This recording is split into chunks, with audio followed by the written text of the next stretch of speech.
Welcome to AmericanHunter.org. This week I'm going to talk about the changing food sources and what the deer are doing. A lot of people are getting into their seasons now. Seasons are opening all over the country, and it's a challenging time, more challenging than what people think.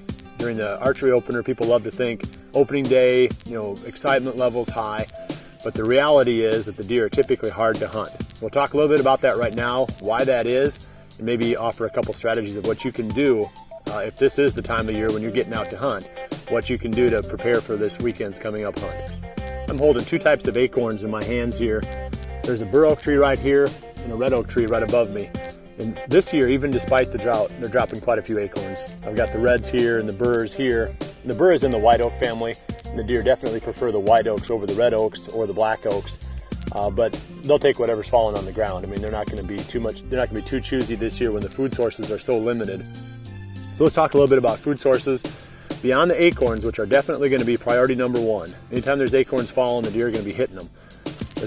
We're seeing this movement toward the green browse. The soybeans are starting to brown up. The corn is starting to dry down and become more appealing too.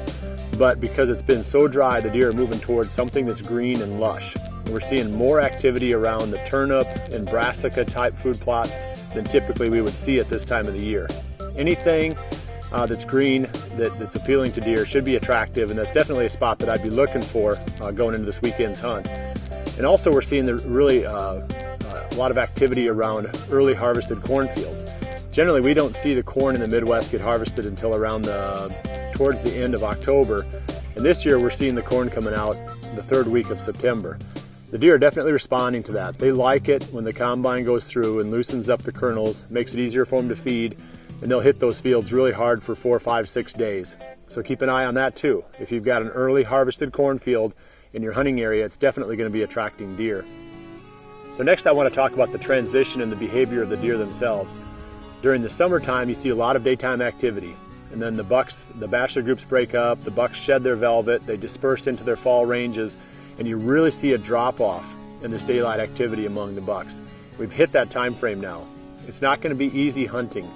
The does are still active and they're still daytime active, but the bucks typically, because of their physiology, with the increasing testosterone levels and their tendency to become more reclusive this time of the year, they're a lot more nocturnal. So don't be surprised if the bucks that you were seeing during the summer, you had on your trail cameras right up until the time that they broke up their bachelor groups, don't be surprised if those deer are going to be really tough to find, and they may even be no-shows completely in the food sources. They'll be coming out at midnight, or they'll be coming out at 2 in the morning or whatever, but you're not going to have as many opportunities for daytime activity now as what you would have had a couple of weeks earlier. So kind of factor that in, set your goals realistically. This might be a really good time to harvest a couple of does, put some meat in the freezer, have a lot of fun, get the young hunters out. It's still warm, the action is good, you're just not going to find those mature bucks coming out nearly as often or as much during the daytime as what they were during the summer. So I appreciate you joining me. I'll be back here again next week with some more tips on what the deer are doing and what you can do to prepare for a better season.